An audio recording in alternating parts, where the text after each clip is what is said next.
due to we have a lot of attorneys, and there was quite a few questions. So please proceed. Well, we already gave our opening remarks. I'd like you to rewind, though, because I heard that that committee room was not conducive. Hey, listen right now. You guys are on live television, okay? And the way you act and conduct yourself is the way that the children out there will watch how you act and conduct yourselves, okay?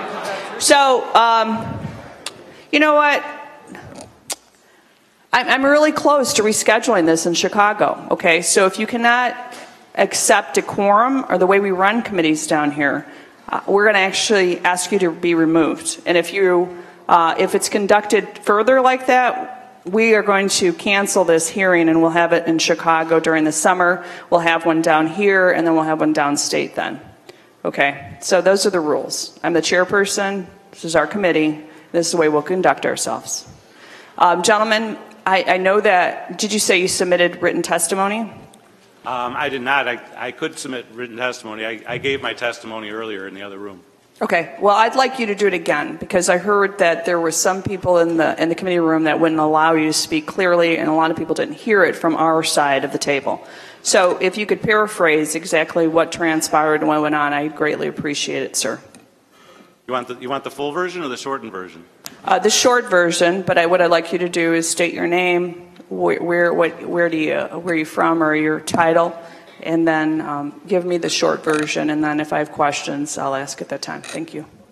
Hi, my name is David Reinstein. I was an assistant editor for the IHSA Scholastic Bowl tournament. I am a high school math teacher, and I live in Buffalo Grove, Illinois. I am also a former chair of the Illinois High School Scholastic Bowl Coaches Association, which I oversaw for 10 years.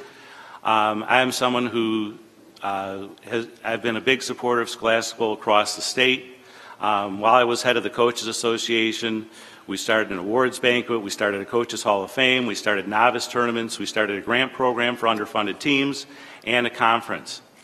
I worked hard with coaches across the state. As an assistant editor for the IHSA, I was in my second year in the position, and I noticed that some questions were plagiarized from various sources.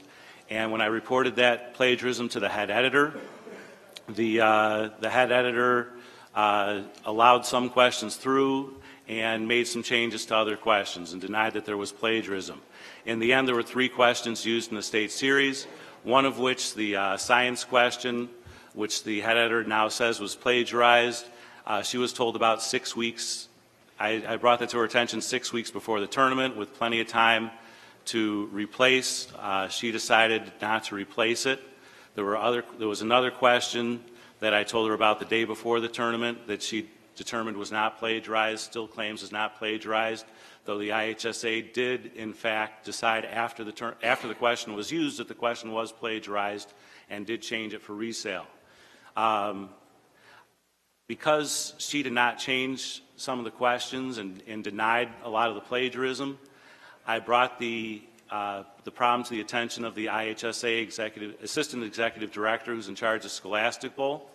I sent him an email, and his response was to fire me, and in a message that was CC'd to my supervisors at my job,